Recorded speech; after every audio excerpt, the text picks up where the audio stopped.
Can we use sales skills on a first date or just dating in general?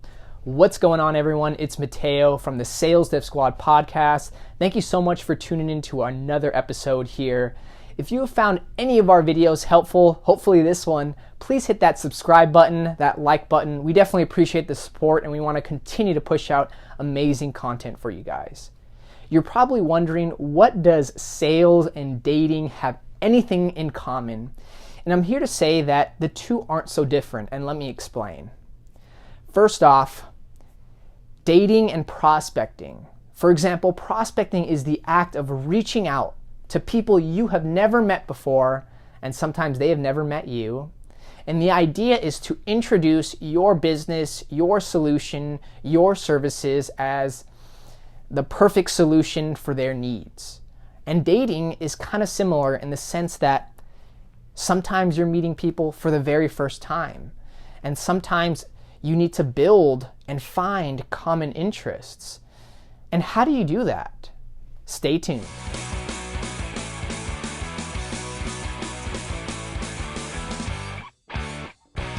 We're going to break down how dating and sales are similar in 3 topics. The first one is building rapport. I know I kind of mentioned this a bit earlier.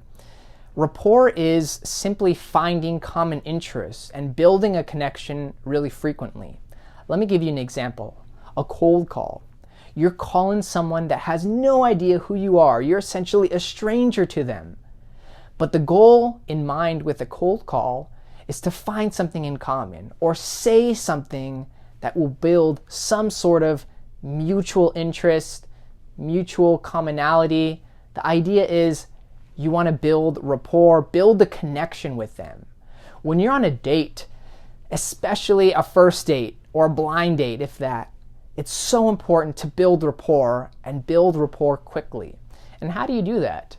Well, I believe you can do that through your personality, through just showing interest, being kind, being a gentleman, right? It's so important to make a good impression, especially the first impression.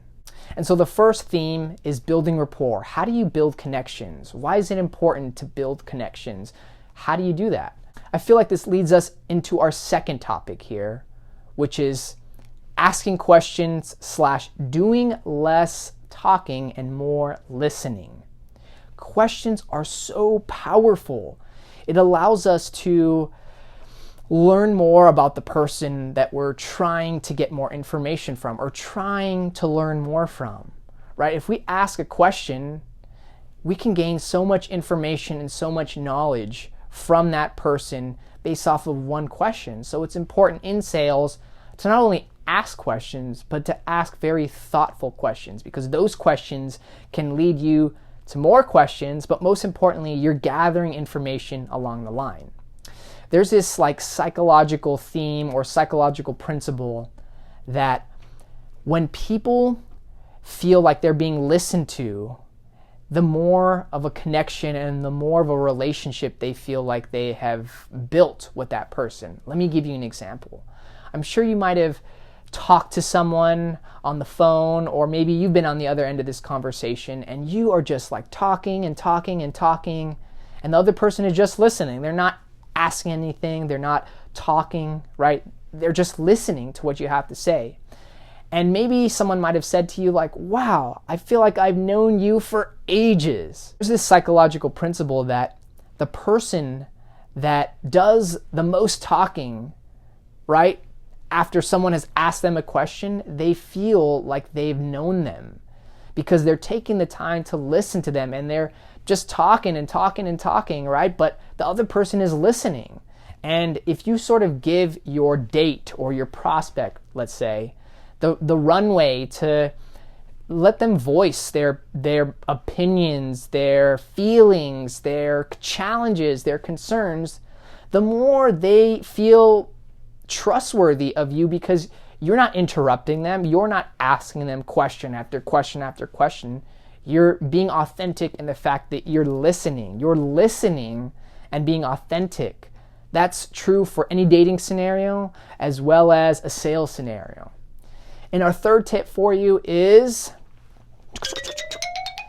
it's securing next steps, or I like to say closing the deal. I hate that word because it kind of seems salesy, but the idea is securing next steps, right? In a sales scenario, once you've built rapport, once you've asked questions and you've gathered information, obviously an SDR role, for example, the goal is to secure next steps. For example, hey Jim, I know that you mentioned X, Y, and Z based off of our conversation. It definitely seems like a mutual fit to kind of dive deeper. When can we set up a time to show you our product or show you a demo of our product? How does next Tuesday or Wednesday sound? Right? In an SDR setting, that's how you secure next steps and secure the deal, close the deal, right? In a dating situation, right?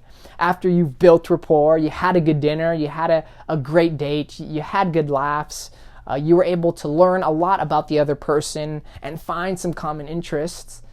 How do we close the deal? What are the next steps? It usually looks like, hey, I really enjoyed my time with you.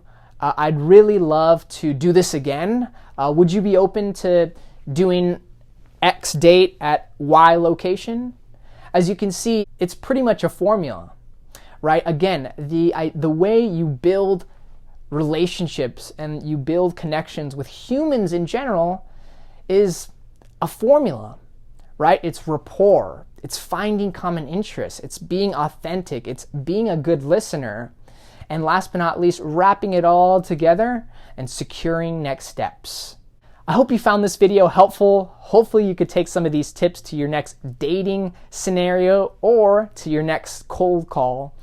If you found this video helpful, please subscribe to our channel. I would really appreciate it, and it would mean a lot to me for sure. But most importantly, we want to continue to push out amazing content for you all, and would definitely love your feedback as to what kind of topics, what would be helpful for you. Hope you guys enjoyed this video, and we will catch you on the next one.